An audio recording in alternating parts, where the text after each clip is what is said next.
Eduardo, Hoje a nossa aula será dada pelo Eduardo. sou R3 aqui do Jota e hoje eu fui escolhido para falar um pouquinho das síndromes hipertensivas específicas da gestação.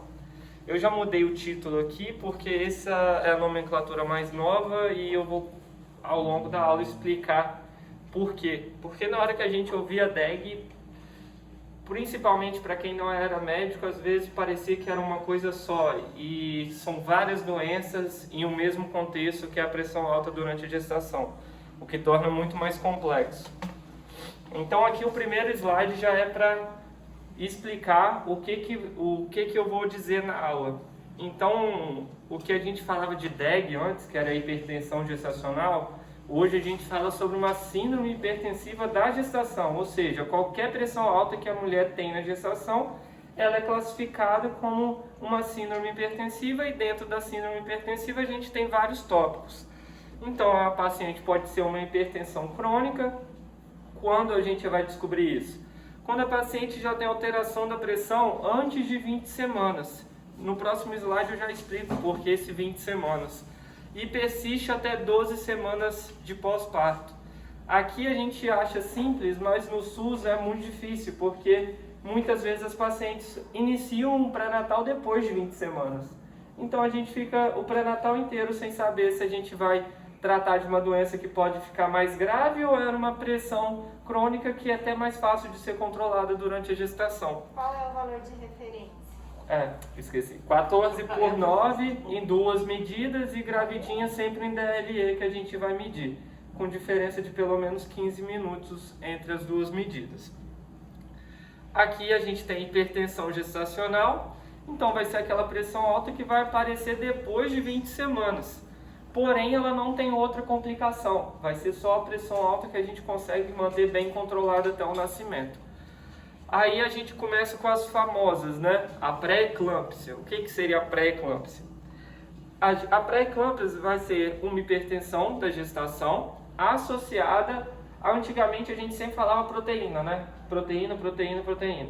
Então é uma pressão alta que vem com proteinúria ou tem uma lesão de órgão-alvo após 20 semanas, ou seja, é da gestação e tem mais complicações do que só uma pressão alta. E já eu vou explicar quais são os valores de proteinúria e quais são as lesões de órgão-alvo que a gente tem que se atentar. E também temos outra que fica mais difícil ainda o diagnóstico, que é a paciente que já vem com pressão alta e a pressão piora durante a gestação, ou seja, ela teve uma pré-eclâmpsia junto com a pressão alta. Então, é pré-eclâmpsia sobreposta à hipertensão crônica. Então, é o aparecimento ou piora de proteinúria após 20 semanas. Nos protocolos ele diz isso, mas na prática a gente pode ver também outros sinais. Piora do edema, aumento dos antihipertensivos sem controle. Isso tudo a gente sabe que não é só uma doença. Está tendo duas que estão piorando o caso da paciente. Só um minutinho, Edu. Uma coisa que não é muito importante, que quem trabalha comigo lá fora sabe que eu pego muito no pé, é a medida correta da pressão arterial da gestante. Já ouvi 1 milhão de vezes que fala, doutora, não faz diferença. Faz diferença sim, tanto para mais quanto para menos. Então a gente normalmente subestima a pressão ou superestima a pressão dessa paciente, dependendo do que da técnica que afere a pressão. Gestante tem que ser medida a pressão arterial em decúbito lateral esquerdo, tá? Para descompressão da veia cava, tá? No braço de cima, com o manguito apropriado. Então eu já cansei de pegar paciente lá fora com pressão 15,10, 14,9. Eu nem me mexo, eu vou no quarto. A hora que você vai ver o perímetro braquial da paciente é deste tamanho. E o manguito é desse. Aí você põe o aparelho adequado para a paciente, a pressão da paciente está 12 por 7. Entendeu? Então, eu sou chata, por isso que eu vivo pedindo manguito de obeso, porque a gente tem que fazer a medida correta da pressão, porque senão pode ter complicação para o paciente, tá? Então, em resumo, a aula vai ser sobre a pré-eclâmpsia, que é a síndrome que a gente vai ter o controle laboratorial, o controle com antihipertensivo, que pode dar alguma crise hipertensiva durante a gestação e o que a gente tem que estar mais atento. Então, a introdução é multifatorial e multissistêmica e específica da gestação. É uma doença endotelial materna mediada pela placenta e decorrente da insuficiência e invasão trofoblástica das arteríolas espiraladas do útero. Ou seja, na segunda invasão, quando a placenta vai acabar de se formar e fazer a troca de sangue nas arteríolas espiraladas, o normal é que consiga ficar dilatada. Por quê? Porque a placenta tem que ser um órgão de baixa resistência para conseguir puxar o sangue para o neném e fazer o neném crescer bem. O que acontece na pré-eclâmpsia? Em vez de fazer uma artéria dilatada, ela faz uma artéria com alta resistência. Então o sangue não consegue chegar no neném o tanto que precisa. E não tem essa possibilidade de não chegar. O que o organismo entende? Se não está chegando, aumenta a pressão que vai chegar mais, entendeu? Então essa é a base da pré-eclâmpsia. A placenta foi formada errado, então a mulher tem que aumentar a pressão para garantir que o fluxo sanguíneo chegue no neném. E isso acontece com 20 semanas. Por isso que sempre vamos pensar em 20 semanas. Pressão alta antes de 20 semanas, provavelmente já veio com ela. Após isso, é específica da gestação, porque é específica da placenta. Tá joia? A pré-eclâmpsia é uma doença altamente inflamatória, né, que a gente fala. Então, por isso que também tem esse aumento da resistência dos vasos placentários. Então, a mulher, a gente fala que é cheia de interleucinas, que são os fatores inflamatórios, né? Interleucinas, TNF-alfa. Então, ela é uma paciente inflamada, com consequência de toda essa inflamação. Também tem aumento dessa resistência para bombear sangue para o neném. Tem esse aumento da pressão. Se a gente tem um caninho fininho, um cano largo, né? Então a gente aumenta a pressão para tentar esse fluxo aumentar. Por isso que tem a hipertensão. Tá? Então tia fala. Pode falar? A paciente quando ela é crônica, por exemplo, eu vou falar por mim. Eu sou uma paciente crônica desde os 23 anos, hipertensa. E na minha gestação, assim, passou isso, graças a Deus, não tive problema nenhum. Mas se eu tivesse, por exemplo, essa alteração da placenta, esse vaso mais estreito, assim, eu teria uma gestação... Você teria o que eu falei, você teria a pré-eclâmpsia sobreposta à crônica. Você teria é como se fosse só a pressão piorando durante a gestação, dificultando mais o controle. Por exemplo, se no início da gestação trocaram o seu antihipertensivo, colocaram metildopa 1 de 8 em 8, ficou controladinho. A partir de 20 semanas você não ia ficar mais controlado, ia ter que dobrar a dose, ia começar a inchar, poderia aparecer proteína na urina.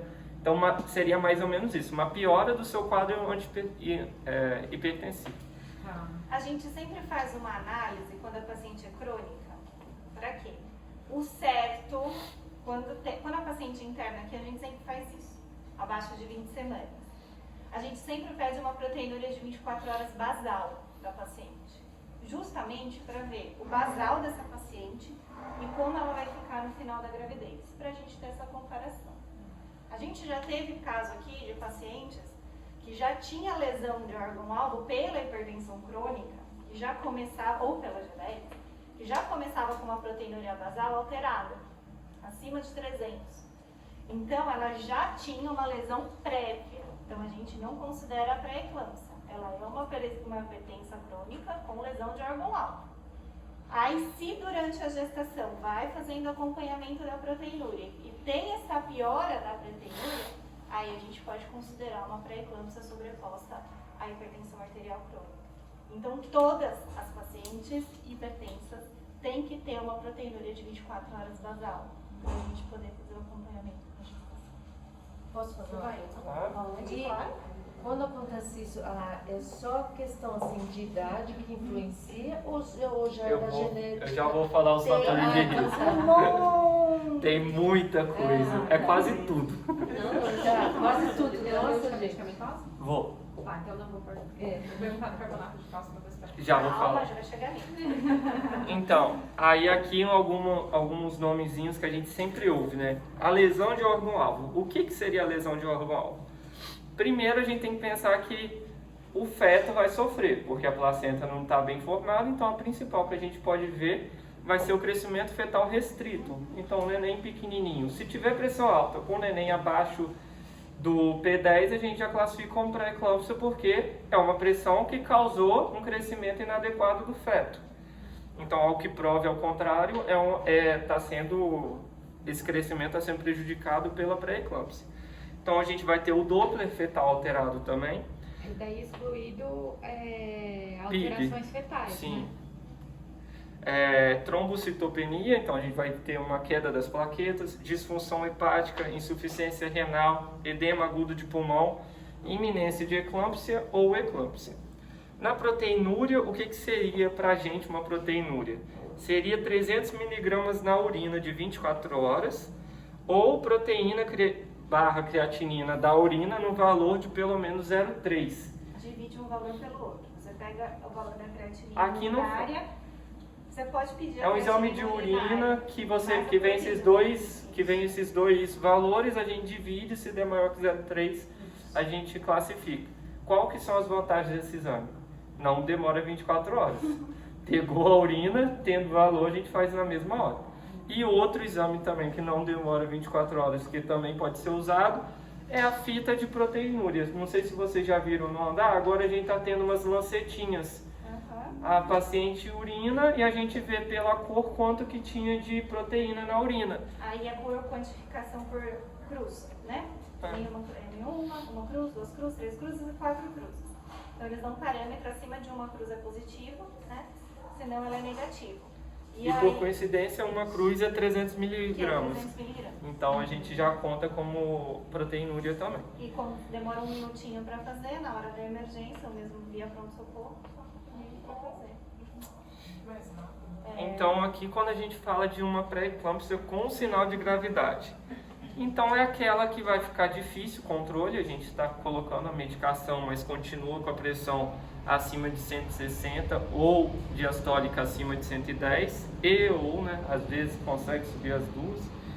Iminência de eclâmpsia. O que é iminência de eclâmpsia? A eclâmpsia é a crise convulsiva podendo levar ao coma. Então é algo mais grave da pré-eclâmpsia. E a iminência é quando está quase lá. Então são os sinais que a gente tem que estar sempre atento para evitar esse quadro que a gente não quer que chegue nunca, né?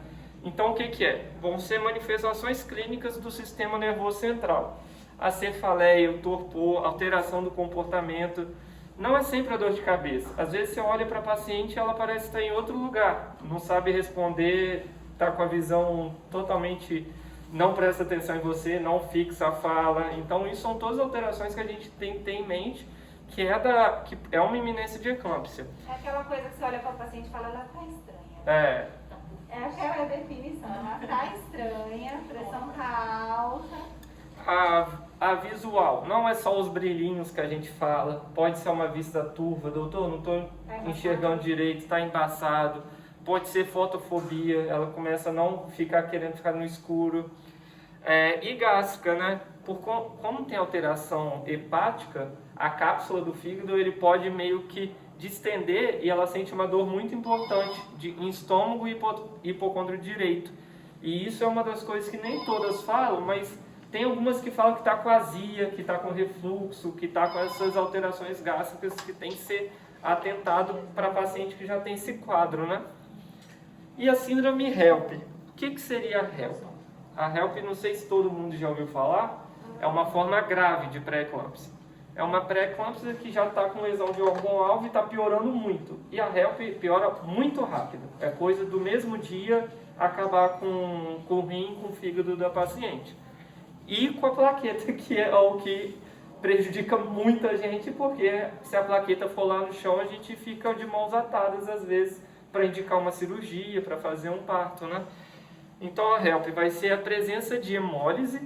Então a hemólise vai se mostrar como? Vai ser uma anemia, vai ser os esquizócitos, que são as hemácias meio que destruídas no sangue periférico, alguns hemogramas mostram isso escrito. Vai ser um aumento da bilirrubina total, acima de 1,2. A aptoglobulina, mas não é muito usado na rotina, a gente já vai para o DHL, que tem que dar acima de 600. Uma queda da plaqueta abaixo de 100 mil e o TGO acima de 70. Aqui a gente pode usar o TGO acima de 70, mas tem laboratório que o TGO e o TGP é um pouco, o valor de referência é um pouco mais alto, tipo 40, aí a gente usa o dobro. Se o valor de referência for maior que 35, a gente dobra e vê se deu. Aí seria a síndrome HELP, que é uma síndrome grave da pré-eclâmpsia. Temos ainda como sinais de gravidade a cianose e o edema agudo de pulmão. Agora, prevenção.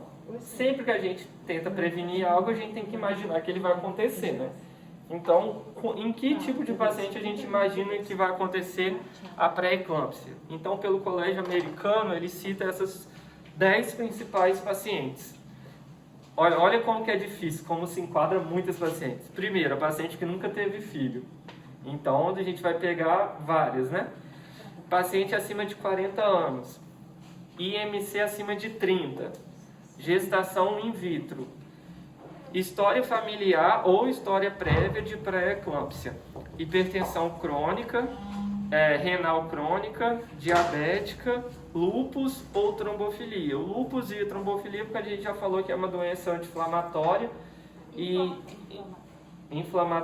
e pode aumentar as chances de trombos, né, por causa das alterações dos vasos. Então aqui a gente vê que tem vários pacientes que a gente enquadra 3 desses. Fácil. Aqui. Não pede para levantar a mão, que a gente...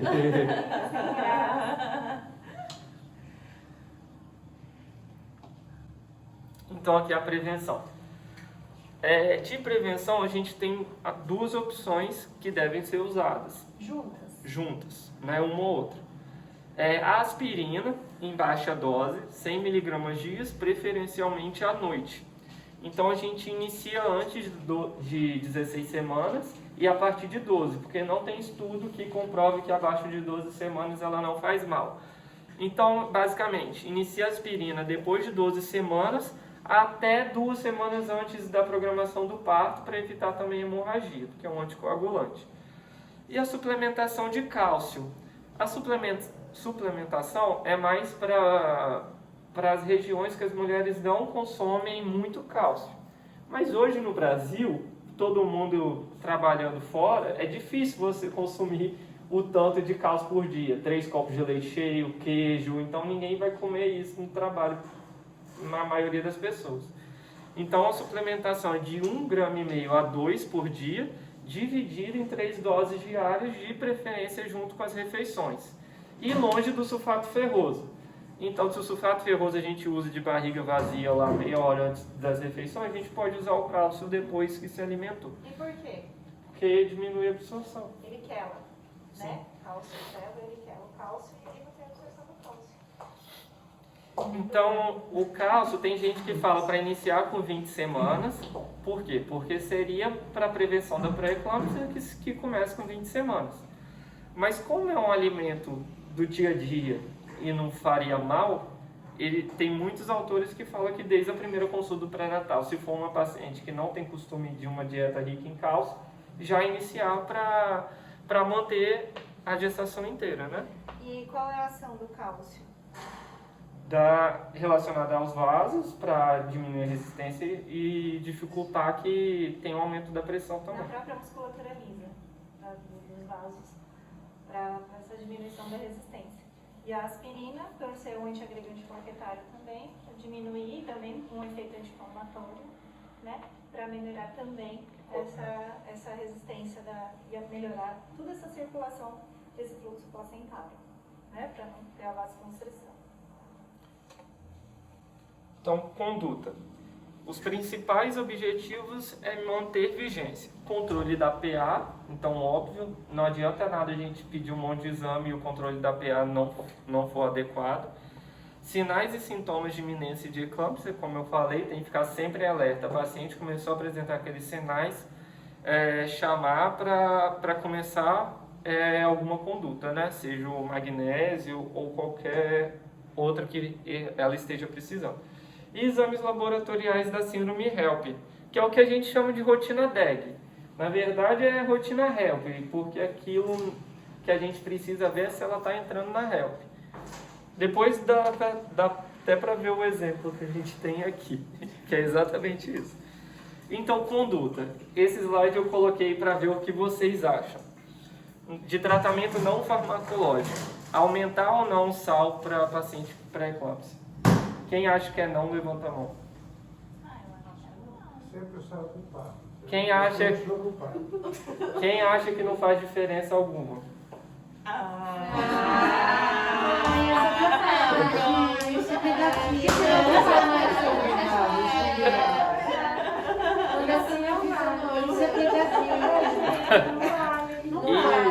E o exercício na gravidez, não é pegadinha um exercício, porém não tem estudos ainda que comprovem benefícios ou malefícios. Tem alguns que dizem que até a paciente que já tem pré-eclâmpsia, ela não faça exercício para manter o fluxo chegando no neném, porque é um neném que já está chegando menos sangue. Se ela está no exercício, ela está levando sangue para outras áreas, por exemplo, muscular. Então o neném está chegando menos em vez de ficar saudável. E o sal? E o sal é o quê? A pré-eclâmpsia, a alteração dela é o quê? É a placenta. Não é a pressão intravascular. Então a pressão alta é porque tem uma placenta mal formada. Agora, aquela pressão alta normal, Sim. aí o sal... Exatamente. Aí na Clare, que teria as dois, teria benefício de tirar o sal, porque ia piorar a pressão crônica Por dela. isso que a Agora gente não entendi. pode pôr todo mundo no mesmo saco. Isso. Cada um é cada vez. Agora, Na hora que a gente ouve só DEG, acha que é só uma coisa, né? Você descobrir que ela é pressão crônica para Sim. Não é. O que resolve a pressão aqui é tirar a placenta. Por isso que tem hora que tem que tirar mais Você cedo. acaba tirando desse caso? Aí O quê? acaba tirando. Pré-tardio, Uma paciente que é mais velha, mais obesa, começou o pré-natal mais tarde, você acaba levando como se fosse Não, aí a uma gente pressão leva crônica. como se fosse tudo, entendeu? aí tirando a placenta, Por isso que a acabou. gente fala Na da maioria das importância. vezes sim. A gente vai discutir. Se Essa não, se melhorar até 12 semanas de pós-parto, a gente sabe que era pré-eclâmpsia e não pressão alta. Sim, acima de 35 anos é uma gestação. Mas na maioria a gente tira e faz o parto melhor. Pula essa parte. Mas por isso que a gente fala da importância do pré-natal. Todos esses diagnósticos que a gente está falando, a gente precisa ter por base o pré-natal. Então, o pré-natal vai vir da consulta, a gente já vai conseguir ver pela carteirinha se ela é uma hipertensão crônica, se ela vai ser uma pré-eclâmpsia, se ela é uma hipertensão gestacional. Então, por isso que a gente fala, não faz pré-natal, não acredito, não faz pré-natal. Por quê? Porque o pré-natal pra gente fala muita coisa, entendeu? Aí, senão, a gente tem que tomar condutas, deixa dieta hipossaúdica, deixa... Por quê? Porque a gente não sabe como foi o início dessa paciente. Então, pelo sim, pelo não, a gente acaba fazendo essas condutas. Se ela tem fator de risco para hipertensão arterial crônica, você acaba tendo, se é uma paciente que tem mais de 30 anos, é obesa ou é um paciente negro que tem maior risco de pressão alta, você acaba levando como hipertensão crônica super ajustada, né? Não tem como saber. Como eu falo, Inês é morta. E aqui pelo acompanhamento laboratorial. Aí, doutor, lembrei do senhor que tinha pedido para o que precisar para não pedir 1000 exames, né? Então, a importância do laboratorial é o quê? A gente diagnosticar precocemente a HELP, porque a gente não quer que chegue lá nunca, né? Então, a frequência depende da gravidade da paciente. Se é uma paciente que já internou com pico pressórico, com pré-eclâmpsia, com proteína na urina, está dentro do hospital, é claro que a gente vai fazer em uma certa frequência. Qual que seria essa? 48 horas para paciente com pré-eclâmpsia. Se fosse no pré-natal, já deu proteína alterada, mas está com a pressão controlada, não tem outros sintomas, a gente pode fazer semanalmente. E aqui tem alguns autores que defendem que esses laboratoriais não sejam pedidos nem para o pré-natal, que a paciente procure o serviço terciário para ser avaliada com uma equipe que, caso já tenha alterado, ela já seja internada no mesmo dia. E que o exame saia no mesmo dia, né? É, Senão depois amém. tem uma eclâmpsia que pega depois de um mês, quando ela vai pegar o resultado no posto. Aí não faz sentido fazer semanal. E quais exames, né? Então, a gente vai ver o hemograma, No hemograma a gente vai querer ver se a plaqueta caiu e se o HB caiu para ver se teve anemia, né? A bilirrubina total, porque tem aquele valor maior que 1,2. A função renal, que vai ser a proteinúria de 24 horas, ou a proteína creatinina da urina, e a ureia e creatinina. A função hepática está como TGO, TGP e DHL, mas tem alguns autores que já defendem que pode usar só o TGO. Alguma dúvida nessa? A única coisa que eu comentei com o Edu, foi uma síndrome HELP mesmo, porque tem algumas pacientes que não estão tão descompensadas, chegam prematuros extremos e a gente precisa muitas vezes ou fazer uma neuroproteção ou tentar fazer um corticoide, alguma coisa, a gente acaba fazendo a dosagem a cada 6 horas. Porque como ele falou, a progressão da síndrome HELP mesmo, instalada, a verdadeira, ela é muito rápida. Então, a gente teve uma aqui esses dias, que era uma HELP mesmo, que estava com a plaqueta bem baixa, lembra, doutor? Ficou lá no canto. Que ela teve uma progressão de 6 em 6 horas, a plaqueta caiu, o TGO, TGP foi para mais de 1.500. Ficou bem. Ficou, mas depois que fez o parto, ela se recuperou legal. E assim, a conduta de resolução, depois ele vai falar mais pra frente, é materna. Né? Então, por conta da mãe, a gente precisa resolver tirar essa placenta. Então aqui, a Clara tinha falado, a conduta farmacológica. Então, Peraí. Vou voltar com os exames aqui. Isso aqui é porque eu quero definir conduta, inclusive. Sim. Então, hemograma, proteína urinária, a gente vai fazer 24 horas. Você faria o quê? Sim. A de fita. Fita. Pode fazer em fita também, que tem Aqui agora. tem agora, ele ajudou bastante. Ou creatinúria, proteinúria. É que Isso, aqui eu acho que eles Não faz, o eles laboratório não faz relação com a Eu já tentei também. A ureia creatinina, tranquilo. Na admissão TGO, TGP, DHL. Isso. Bilirrubina não. Sim. Bilirrubina, sim. Bilirrubina total. Os outros marcadores de função hepática, tipo TP, TTPA, Não. Não diz Isso não. que as pessoas... Coagulograma, ácido úrico, É proteína, só total de frações hepática, não é isso fazem que você parte vê. da O rotina. cara, A ureia é só em anasarca também. Você pode pedir só Você pode só creatinina. Mas no protocolo novo, você pediria só o hemograma, TGO, DHL, creatinina e urina 1, né? Pra ver proteinúria. Porque, na verdade, eles consideram que se o TGO estiver normal, a bilirrubina também vai estar, porque não tem lesão hepática. E se você tem... Se você tem uma creatinina normal, a ureia também vai estar. Então é por inferência. Você precisaria só de 5 exames. Aí aquele monte de exame de coagulograma, sódio, potássio... Não ajuda. Proteína total Que o pessoal frações. pede. Aquilo a gente acaba... Não faz parte do diagnóstico e acompanhamento da síndrome HELP. O ácido o que úrico eu acho que a gente você... pode fazer é pede um bloco da admissão Sim. e aí sim a gente vê a coagulação, porque às vezes tem Sim, com certeza. Na E paciente no que já tem acompanhamento, aí sim, hemograma, creatinina, TGO. TGP, é que a paciente que já tem um quadro de pré-eclâmpsia, você poderia também pedir o ácido úrico porque ele prediz a piora, né? Fator de Seria um gravidade. É fator de Só que gravidade. Mas se ela não tiver nenhuma alteração, não vai ser A gente usa ácido mais os úrico. pacientes lá de fora, pra gente ver como que ela está evoluindo. Aqui, para um acompanhamento, que na maioria, são raras as que chegam gestante, a maioria fica com a gente lá fora. Mas as que chegam no pós-parto não tem necessidade. Pós-parto não precisa, né? Seria para acompanhamento de piora e evolução Resolução, pré-eclâmpsia, né? Mas eu preciso deixar bem na rotina, na admissão, teste. Tá. No dia a dia, então ficaria hemograma, creatinina, TGO, o que mais? Não, perdi, doutor, perdão. A fita na urina. Proteinúria da urina. Seria o hemograma, DHL, TGO, creatinina e urina 1 para ver proteína, que seria a fita, né? Que daí faz em fita. E o magnésio vai ter que usar, né? É uma magnésio. Um pouquinho Então, O magnésio a gente já chega lá. o magnésio eu vou ler uma coisa aqui também. Chegar aqui sem magnésio, a gente não sabe lidar. Sim, a gente vai A falar. gente sabe porque tem os níveis de corte e cada apresentação clínica dos níveis de corte do magnésio. É porque a dose terapêutica muitas vezes é maior do que o valor de referência do laboratório. Então a gente quer que fique acima do valor para dar efeito, entendeu? A gente considera o magnésio normal até 7. Acima de 7 começa o nível de toxicidade e a gente considera 15 a parada cardíaca, né? Então a gente só vai intervir quando começar esse magnésio, que aí vai começar a abolição dos... O reflexo com 8 e pouco, então a Isso, gente 8,5 já tem. diminui o reflexo, depois da oligúria, depois...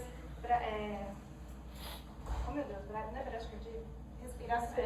Bradipiné. Bradipiné, obrigada. Mas E depois a aí parada teria que cardíaca. fazer primeiro, é que teve aquela aula de carteirinha que falou do uso do sulfato de magnésio, que nem a gente usa lá no pré-parto, sulfato de magnésio para eminência de eclâmpsia, e a gente não fica dosando magnésio. A gente fica fazendo a avaliação clínica.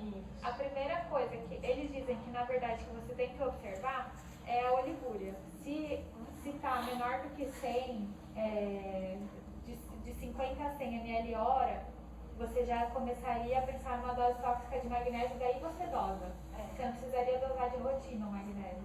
Entendeu? Você teria que fazer o acompanhamento mais pela diurese da paciente do que valor laboratorial. Por isso que é sondado. Por isso que ela tem que ficar com sonda Na verdade, ela ela acompanhamento de hora em hora daquela diurese. Na verdade, ela precisaria de uma quantificação de diurese, né? Mas hoje, pelo protocolo, eles acabam sondando. Mas o certo é quantificar essa diurese. Mas aqui já... Tem serviços já que não sondam. paciente começa a ter sintomas de, tô com falta de ar, tô vendo tudo embaçado, tá em 5 já, quando a gente pede o laboratório. A maioria, aliás, meio todo mundo tá em obnubilada, 5. ela vai ficar Não chega a quando a sete, gente não. sulfata a paciente, ela já começa a ficar Aí a gente meio sempre suspende, né? obnubilada. Chega o Então, tá mas cinco aí baixo, é o que a gente gente fala. suspende.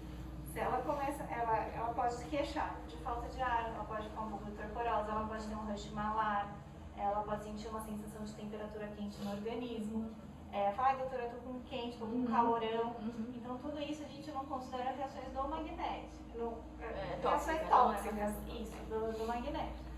Aí a gente não suspende porque o risco da paciente, se ela está numa eminência verdadeira, o risco de suspender e ela condicionar é maior. Então, só tem que ficar observando a diurese e o reflexo e a frequência respiratória. Essas queixas que são mais subjetivas da paciente, você acaba não levando em consideração. É mais o teu exame de quantificar a diurese. Até porque se você for fazer uma paciente que está se fatando, se você coloca uma cardiotoco nela para fazer, você vai ver que o bebê também está brade, né? Porque é um efeito do sulfato de magnésio, mas é muito pior para a paciente e para o bebê naquela hora correr o risco dela convulsionar e entrar em coma do que esses efeitos adversos, né, do magnésio nessas doses que a gente não considera tóxica nessa situação, né? Mas eu não estou preocupado por 5 ou 7, eu estou preocupado por 15. Não, a gente também. Por isso a dosagem. Sim. Antes de chegar no 15, ela vai fazer oligúria. Sim. Antes de chegar no 15, ela vai fazer oligúria. Sinal. A primeira coisa que você tem que ficar atento, na verdade, é a paciente fazendo oligúria. Se a paciente está fazendo oligúria, suspende o sulfato e dose do magnésio. Mais importante do que as outras queixas e tal. Tanto que na aula do Cachoeirinha eles falam para você, mais do que você ficar fazendo reflexo da paciente, ficar contando frequência respiratória, você precisaria só fazer o controle da diurese E dela de hora em hora. porque o magnésio ele é espalhado pela urina. Se você tem uma oligúria, você vai ter maior magnésio circulante, principalmente. Tanto que para a gente diminuir, a gente usa como se fosse espolhar potássio. Né? Espolhar potássio, espolhar magnésio. Então a gente faz o Azix, que depois ele vai falar do gluconato. O gluconato, todo mundo fala, faz o gluconato por causa do magnésio alto. O gluconato, ele serve para estabilizar as fibras miocárdicas. Não é para tirar o magnésio. Não é para tirar magnésio. A gente escolhia magnésio como se escolhia potássio. Então a gente faz furosemida, solução polarizante, Delotec, né? Soro. Soro, né? Então, essa é uma coisa que a gente pergunta sempre para os residentes. Ah, não, tá com magnésio alto, vamos fazer gluconato para baixar o magnésio. Não. Ele só faz para Não tem uma parada. as fibras neurônicas. Até mesmo que já teve, não foi gestante, mas já teve caso de vir para recebendo uma magnésio, chegar aqui e coletar os exames de rotina, para 7 no magnésio pedir para fazer o carbanato de cálcio e desligar o magnésio. Mas não precisa. Então, mas não teve, porque não teve esse padrão. Aí ela funciona em como? É pior, né? Então aqui a gente vai para os primeiras escolhas, metildopa, que todo mundo já conhece. A paciente, quando chega com a gente no pré-natal, a gente já troca. Alguns serviços trocam essa primeira escolha. Em vez do metildopa, coloca o anodipino e o nifedipino como primeira escolha, que são medicações mais de uso habitual para pacientes não gestantes. Então a gente não trocaria durante a gestação para manter o mais perto do que ela já usava, né? Para não ter dificuldade em trocar as doses. Então aqui a gente teria o metildopa, o mais comum, e o nifedipino retarde, sempre. E a terceira escolha seria a hidralazina. Não é o melhor, não é eficaz a hidralazina via oral, mas como terceira escolha, durante a gestação a gente pode usar ele. Mas dificilmente a gente vai usar ele na dose mínima e vai fazer muito efeito. Vai ser aquele que a gente vai usar de 8 em 8. E o beta-bloqueador quando já tiver 3 e a gente não estiver conseguindo controlar 100%. Que já é um sinal que a coisa está desandando. Porque se a gente está com 3 antihipertensivos e não há controle, provavelmente a gente vai ter que tirar esse neném o quanto antes que ele tiver viabilidade para nascer, né? Com uma idade boa, sem muita alteração de Doppler, aí mais pra frente eu vou explicar. Tem que botar a dose máxima antes de botar o próximo, né? Exato. Sempre que for acrescentar, o primeiro tem que estar no máximo, senão não adianta nada. E da classe dos beta-bloqueadores, do que a gente discutiu? Aqui a gente pode usar o metoprolol e o carvedilol porque não ultrapassa a barreira uteroplacentária, então a gente não vai fazer um neném beta bloqueado. O propranolol em alguns casos pode ser usado, porque se não tiver, vai com ele mesmo, mas aí já tem que avisar o neonato que vai nascer com o neném beta bloqueado. Eu vou fazer uma pergunta de uma paciente que usa metoprolol já antes da gestação. Eu posso manter na gestação ou é melhor suspender? Pode manter. Pode manter, mas ele como antihipertensivo, ele é fraco. Ela pode usar. Ela vai usar qualquer provavelmente por outras coisas. Se ela for uma cardiopata, Mas eu posso manter o Pode. metoprolol. Se ela usa, por exemplo, sei lá, Carvedilol pode. carvedilol pode. Se ela usa qualquer outro beta-block, eu posso trocar O problema para é que- metoprolol e É, carvedilol. O problema é que o beta-block vem junto com a comorbidade dele, não é pela pressão Para alta, ela né? já tomar previamente, ela não tem uma hipertensão, ela tem alguma Ela vai cardiopata ter uma arritmia associada. cardíaca. Aí, Aquele caso de síndrome de Marfan, o cara suspendeu o propanolol. Legal, né? Pensando no feto? Então, Não quero mais falar sobre isso. aí aqui, em cenário de UTI também, né? As crises, crise hipertensiva, o que a gente vai usar, né? Como primeira escolha a gente tem 2. De uso oral, o nifedipino. Então por isso que eu falo que tem que ficar sempre de olho no nifedipino, porque se a gente usar o nifedipino de uso rápido no dia a dia, a gente vai criar hipotensão em todo mundo e 3 horas depois hipertensão, então não vai adiantar nada. Então o nifedipino de 10 mg a gente usa a cada 20 a 30 minutos com a dose máxima de 30 mg, então vão ser 3 comprimidos. Já aqui no mais comum que a gente faz no hospital, a hidralazina, que seria 1 ml da hidralazina em 19 de água destilada, aí essa solução vai ser 5 mg de hidralazina, porque a ampolinha vem 20. Então a gente usa 5 a cada 20 minutos. E aqui uma coisa que eu acho que pouca gente deve ter visto, a dose máxima é 45, então faria 9 vezes isso.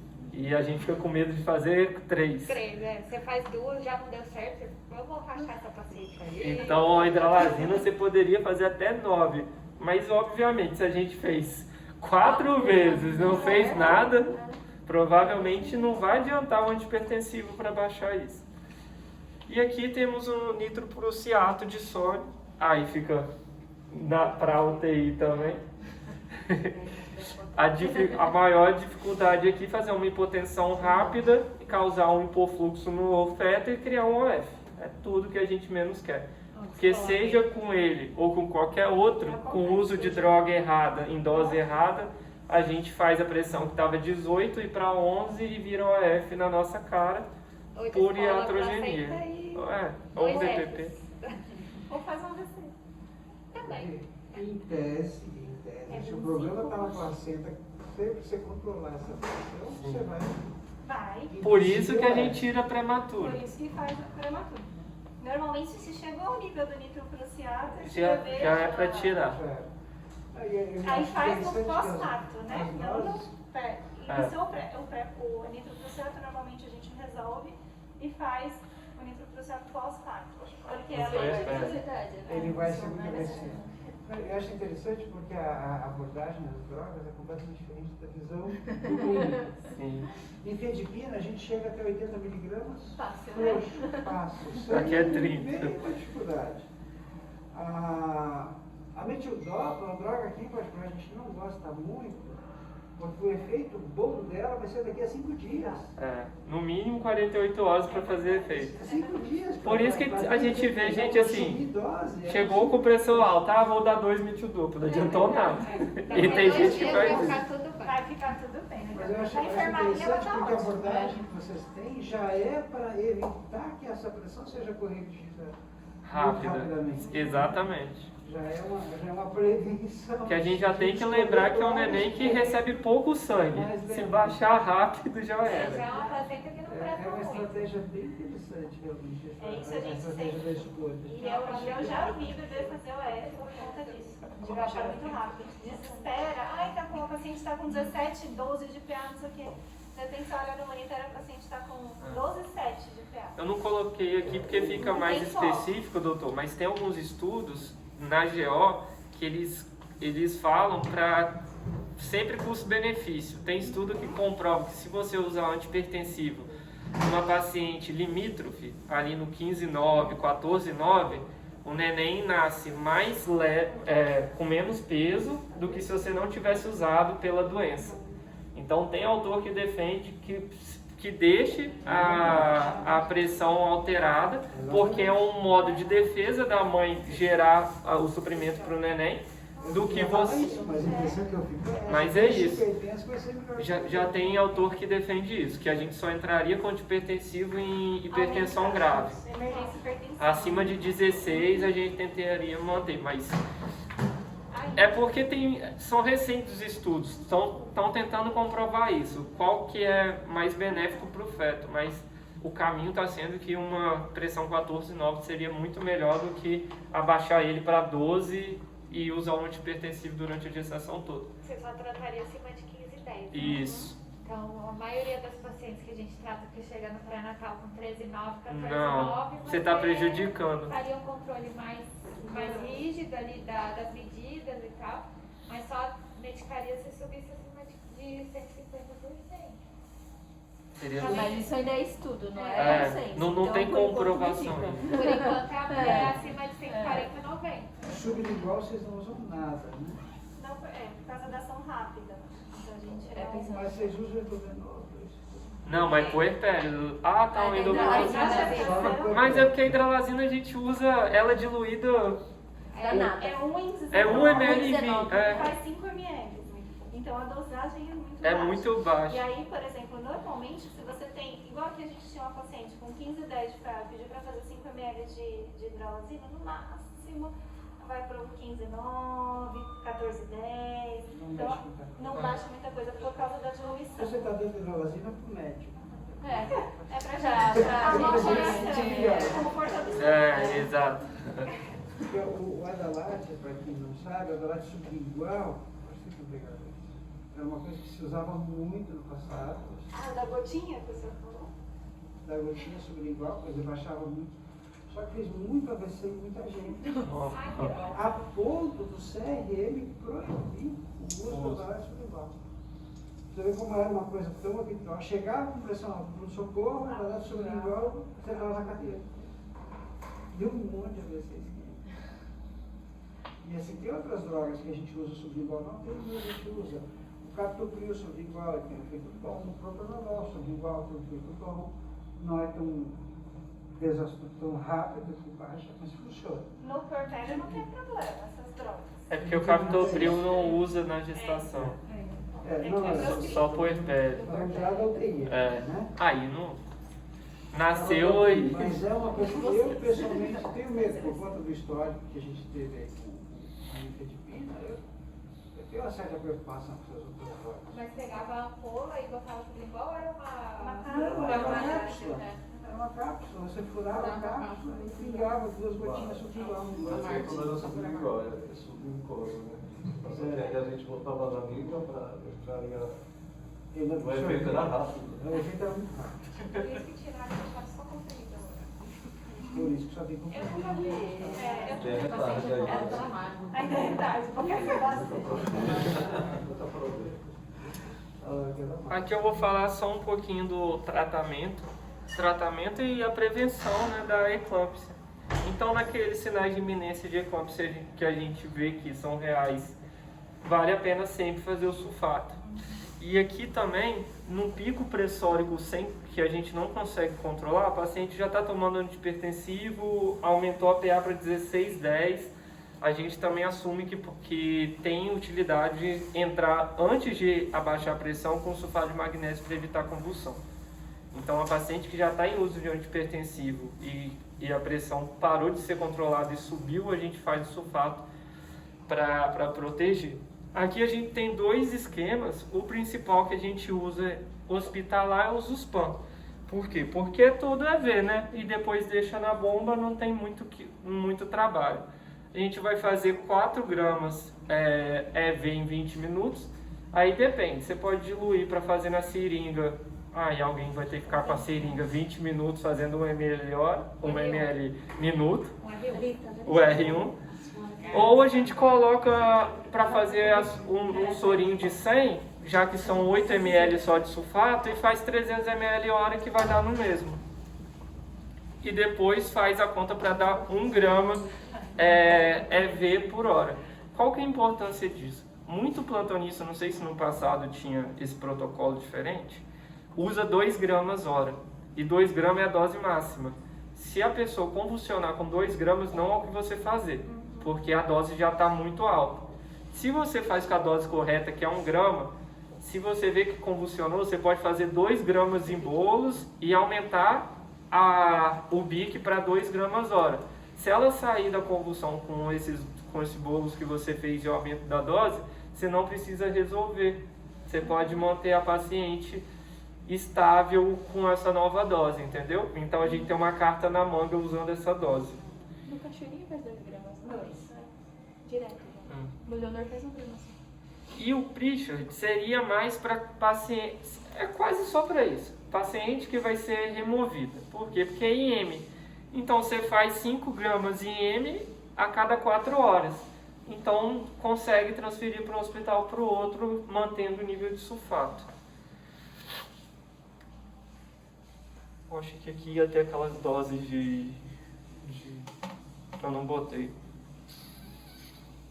A dose do reflexo e tal. Aqui a conduta obstétrica. A gente sempre vai ver 2 coisas no protocolo. Primeiro, se o neném está bem, que é o mais importante. Não adianta nada continuar com o neném morto, né? Então, antes disso acontecer, a gente tem que ver a clínica e o laboratorial. Então, vamos ter aqui a deterioração clínica. O que vai ser isso? Vai ser uma HELP, vai ser eclâmpsia, vai ser o DPP, o edema agudo de pulmão, injúria renal aguda, alteração da vitalidade fetal, hipertensão refratária, como já tinha falado. Já está com 3 drogas, estou na 4ª e a pressão não para. Você já sabe que não vai mudar, porque, como a gente já falou, é placentário. Então, a gente vai avaliar quantas semanas tem e vai ter que resolver. Comprometimento cardíaco e piora dos exames laboratoriais. Os exames estão vindo a cada 6 horas piorando muito. A gente vai esperar piorar 100% e vamos resolver, né? E o que seria a vitalidade fetal alterada? Seria o Doppler com diástole zero ou reversa, ducto venoso alterado e a cardiotoco não tranquilizante. Então a gente vai ter alteração dos exames que vêm como feto tá. Abaixo de 24 semanas, a gente vai pensar aqui, se a condição clínica e laboratorial estão estáveis, a gente vai continuar acompanhando. Ou seja, aquela paciente que está com 22 semanas e já deu proteína ou alterou um laboratorial. Já é uma pré-eclâmpsia, mas está sendo controlada. Mas é aquela que a gente vai ter que botar a mão do lado, porque a gente sabe que dificilmente vai chegar com 37 semanas sem piorar o quadro.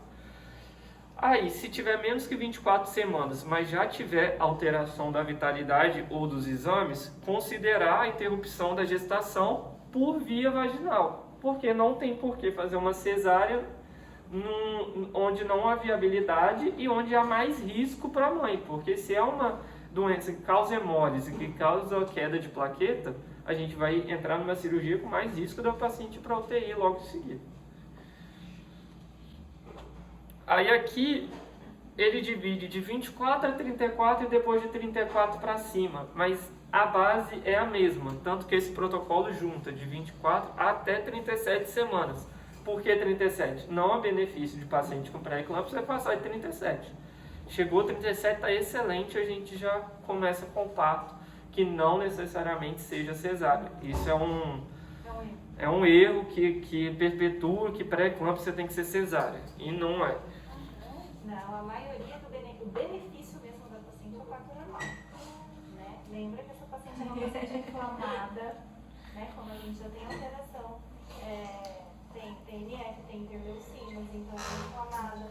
Ela é uma paciente que pode ter alteração laboratorial, muitas vezes a plaquetopênica, hipoproteinizada, porque igual o que mandou para o céu ontem, estava com 5.542 de proteína na urina, deste tamanho do dedo. Então, a recuperação da paciente é muito pior. Então, o parto normal para essa paciente é muito vantajoso. A plaqueta na cesárea, com abaixo de 50 mil, a gente tem muito problema. No parto normal, tendo 20 mil, a gente consegue fazer sem estar com muito medo. Só um pouco.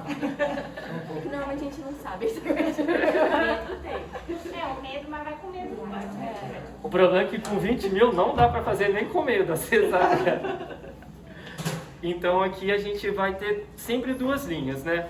Aqui a condição clínica e laboratorial está estável. Então se a mãe está estável, a gente tem que olhar o neném. Com o neném também estável, a gente mantém observando, acompanhando, controlando pressão, fazendo laboratorial, até chegar ao máximo onde que a gente consiga, que seja 37 semanas. Já se a mãe está bem, mas o neném não está, começou a alterar os exames, o que a gente vai fazer? Se ele estiver abaixo de 32 semanas, a gente faz o sulfato agora, mas como neuroproteção. E faz o corticoide se estiver abaixo de 34 semanas. Então são medidas que a gente vai proteger se ele estiver muito prematuro. E a partir disso a gente vai induzir o parto, via parto normal, caso a mãe não tenha nenhuma contraindicação.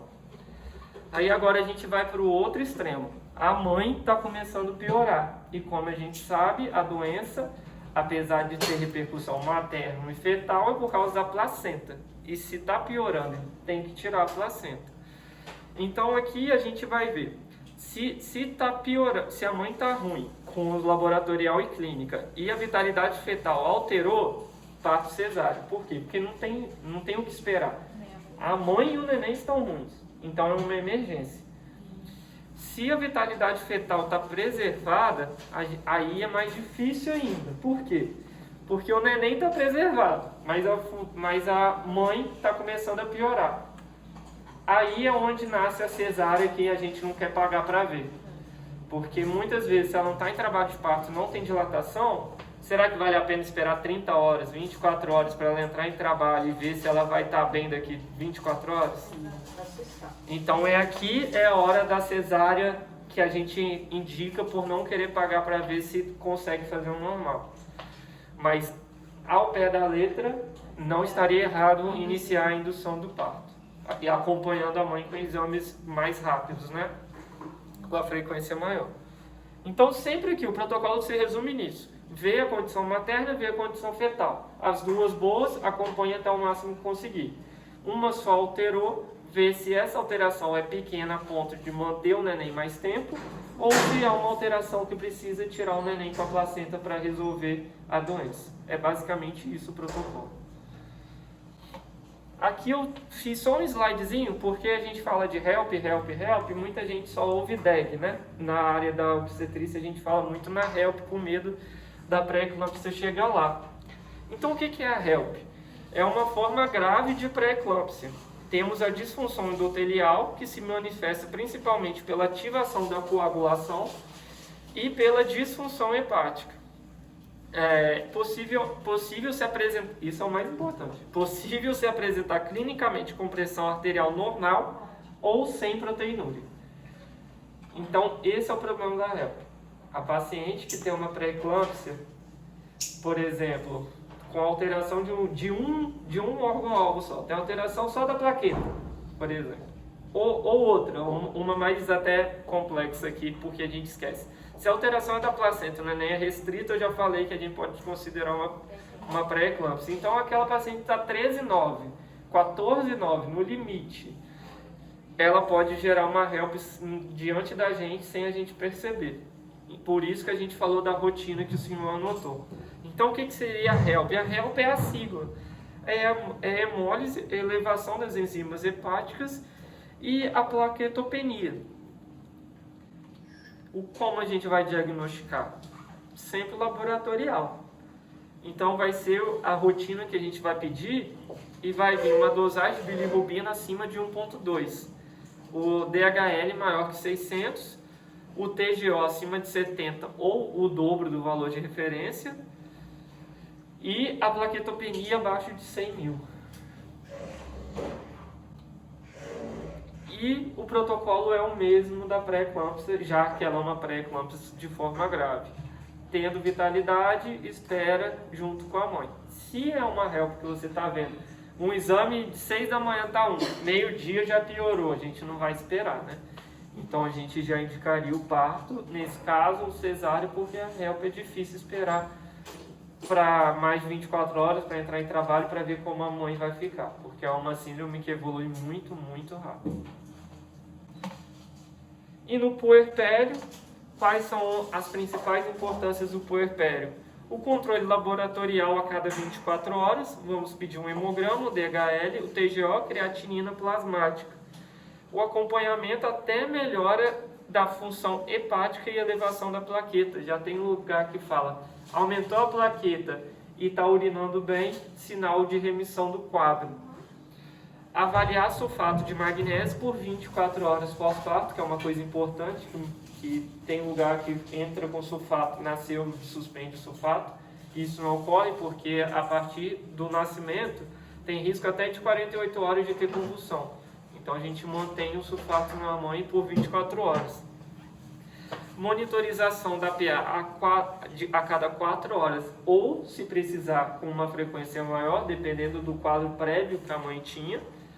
Recomenda-se monitoramento hospitalar pelo menos até o 3º dia de pós-parto, porque até uma semana depois do parto a mãe pode ter complicação. Por isso que eles definem no protocolo que após o parto a mãe deveria voltar ao serviço terciário em 7 dias para colher novos exames e ver se ela recuperou 100% do quadro. É o que eu sempre brinquei lá com a paciente, é o milagre do 7º dia que a gente fala. É batata. As pacientes que a gente acompanha, tem uma experiência aqui, é nítido. Ela vem hipertensa, tem uma aqui horrorosa. Eu falei, calma, gente. No 7º, é velho. Do edema agudo de pulmão. Eu falei, calma, no 7º dia vai abaixar. No 7º dia, ela foi de alta por conta disso. Eu dou glória porque eu tenho que estar lá Mas é quando você conversa, quando você explica pra gente, calma, numa semana vai ficar bem tudo, ou não vai ter jeito, doutora, minha pressão tá muito alta, calma, vai abaixar. E milagrosamente no 7º dia, ela vai de alta. E eu ganho um pouco. E você ganha apoio, né? Eu ganhei a aposta. Então, é basicamente isso, ó, o final feliz que a gente quer, a mãe com o bebezinho bem, em casa. Mas posso Claro. E se depois essa paciente mantém essa hipertensão? Porque a minha irmã teve com 18 anos do bebê e aí ela é hipertensa até hoje. Então, é o que a gente falou. Na teoria, se ela manter depois de 2 semanas, a causa não era mais a placenta. Ela provavelmente tinha uma pressão alta, talvez limítrofe, que ela nunca percebeu que tinha. Tá. Engordou? E descobriu só na gestação. Aumentou o peso. Daí ela parece começar. A degeneração amarela do fígado. Oi? Degeneração amarela do fígado. A gente fala mais dela. Não vi nada sobre o tudo. Degeneração amarela, não. Essa eu não sei. Seria um extremo da HELP. É uma insuficiência hepática aguda, na verdade. É uma hepatite Fulminante. Sim, ela pode fazer uma hepatite fulminante, sim. E fazer uma insuficiência hepática grave. Mas é por conta também dessa... Mas eu acho que seria ir no serviço que não teria laboratorial e rolou uma HELP em casa. A gente já teve caso de HELP com hepatite fulminante grave. Chegou assim, Uma HELP domiciliar. Rotura da cápsula de Peguei já tava Gleason. assim. Rotura da cápsula de Gleason já teve, que aí depois de um tempo o paciente vai a óbito. Hepatite fulminante, por isso que quando começa a subir muito TJ e TGT, a gente já começa a ficar preocupado. Essa minha fulminou, a gente vai fazer o transplante para ela. Você estava já, né? Não, No teve. segundo, terceiro ano que a gente estava. A gente acabou conseguindo transferir ela lá para a Unifesp e transplantou. Sempre bem. Raridade, Raridade. Claro, por isso que quando começa As duas o cores. TJ e TGT Mas a ela subir, fulminou. Conseguiu explodir o transplante. essa HELP que teve aqui, que ela ficou lá no caminho da janela, eu me recordo que ela veio, ela tinha, por exemplo, uma enzima de 300. Depois de 6 horas, o pessoal do CO coletor já estava de 2.000. Então, a gente fica muito preocupado, porque vai subir e faz uma hepatite fulminante, sim, rompe a cápsula, já vi mãe morrer por romper a cápsula do fígado. Tem o Henry Cox, que faz os protocolos de hipertensão, ele já está falando para resolver HELP em qualquer idade gestacional. Chegou com alteração, você resolve, independente de vitalidade fetal ou não. Foi muito... Seria o mais lógico, né? Porque HELP já é uma preeclâmpsia grave. Não espera fazer dexametasona na Você vai esperar, às vezes, um feto que nem vai ter viabilidade. Porque o que os protocolos antigos falam? Então, esperar pelo menos até 34 semanas para ver melhorando a paciente. Agora a conversa já é outra. Você tá falando que chegou, Naquela, tem muito problema Mas que quando é tem porque ninguém que chega com feto, né? a maioria chega Vai chegar com feto. Tem alguma possibilidade de chegar com feto? A gente acha que não. Acho que é muito mas difícil. A gente nunca diz nunca, porque sempre tem Não, mesmo nas É velhas. difícil, porém. Porque assim, eu acho que o caso mais extremo seria assim, por exemplo, a paciente está com uma plaquetopenia, precisa ser operada, e aí não chegou a plaqueta, porque a plaqueta vem de fora, então nesse inteirinho de esperar a Assim, seria plaqueta, um imagina. stop, vamos dizer assim, né? Mas não porque não seria resolvido, mas por alguma coisa que impediu de ser resolvido naquele momento. Eu acho que é uma causa que eu imaginaria de postergar, entendeu? Precisa operar, a plaqueta está baixa, não tem plaqueta, a plaqueta... E a proteinúria também é outra coisa que me chama a atenção. Então, Passar no ambulatório da nefro, o cara chega lá com 300 mg de proteinúria. 5.000, agora tem uma lá em cima que a gente mandou de 5.000 para Mas- 5.542,1. Mas hoje, Essa é a doutor, proteinúria nefrótica. É. Né? Essa é a proteinúria nefrótica. mas hoje a gente não, pelo protocolo, é proteinúria para diagnóstico. A gente não acompanha nem oligúria nem proteinúria como predição de doença grave. Ela sobe mesmo. Na teoria, ter 500 miligramas e 5 gramas é a mesma. É a mesma coisa. É a mesma coisa. Já teve de 13, a gente já teve paciente de 13 gramas aqui. Não foi Não foi a Débora? a Débora, não.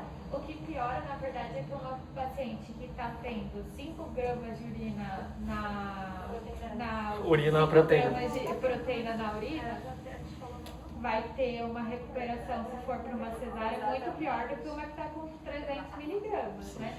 Porque ela está esfoliada, a barriga não vai fechar. Aliada está inflamada, né? Porque Que nem essa paciente que está lá em cima, Meu Deus. ela tem uma CIT que já está chegando no fígado, ela tem 5 gramas de proteína na urina Então é uma paciente que, vamos supor, que vai para cesárea. Vai ter que quantificar essa quantidade de ascite para repor a albumina. Porque é uma ascite que tem mais de 5 litros de ascite ali. Então tem que quantificar quanto de... Ó, essa é capaz de vir pra cá. Picadinho. Fica a dica. Não é Essa linha É na nossa comparação, tá aqui, ó. É que ela tá em valor, né? Porque a tentativa de parto normal é exatamente porque se você abrir pode não conseguir fechar. É.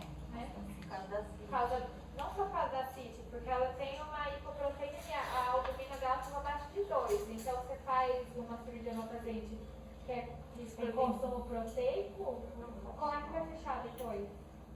Até na hora de estruturar rasga, né? O tecido está completamente proteinizado.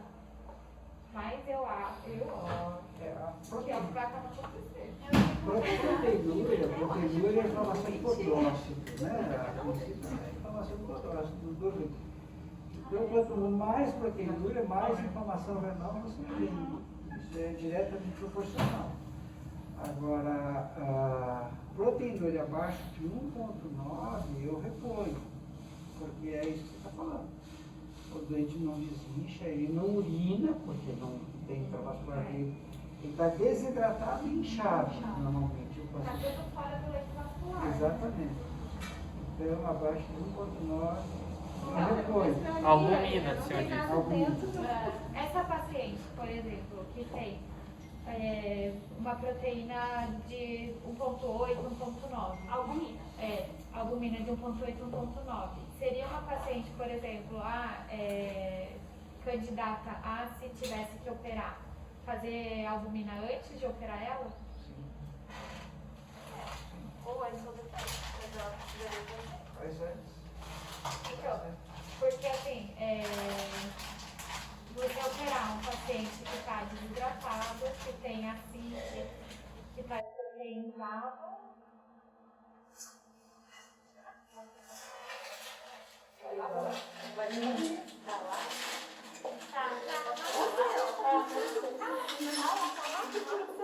ela virar. albumina. Sabe quem tem plantão A no maioria das gestantes, quando você vai fazer albumina, chegou a gestante aqui, a albumina está em quanto? 2 vezes É que a gente já tem uma população proteinizada, porque o pessoal não come carne. O pessoal vive de pão, porque não tem dinheiro para comprar carne. não é verdade. Olha o churrasquinho na hora. Se você pegar. Churrasquinho de frango, né? Carne mesmo. Mas se você for ver numa outra maternidade, também vai ser isso. Não sei a verdade de algum nível particular. Também vai ter esse padrão. Porque a própria gestação vai consumir proteína, né? Porque Eu não sei se é você tem um consumo, parasitinho. Não sei se é pode ser porque Você tem um parasitinha, né? Consumindo tudo que é seu. E você ama ele, mas ele é um parasita. Porque tudo que você come vai mas para você lá. dizendo que não é normal a situação. Não, é gravíssimo. Gestação é um quadro grave, quadro de risco. Pensando Ficar grávida Gestação é arriscar para qualquer pessoa. Você não pretende ter filhos. Eu quero. Eu quero. depois de tudo isso, antes da universidade, eu ia pensar, ainda bem que eu não vi isso antes. Eu tenho, por isso que eu penso. Eu quero porque assim, Eu vejo as patológicas o que falam, ovário, meu Deus do céu. ele acaba com o juízo da gente, mas só por isso. Se fosse racionalmente, era melhor a gente fosse nisso. Vai ser obstétrica. Tudo bem? Então, Então, gente, só pedindo